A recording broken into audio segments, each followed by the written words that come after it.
Assalamu alaikum. In this video, how to color picker in photopea. Let's begin. First of all,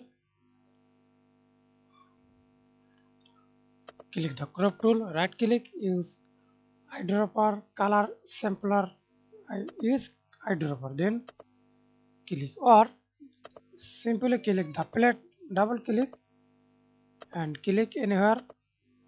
See this picker, pick this color, pick this color, pick this color. Then apply anything.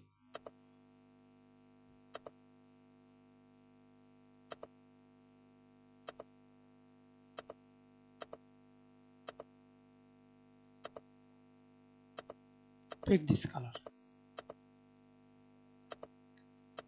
That's it. Thanks for watching video. Please subscribe to my channel, like, comment, share.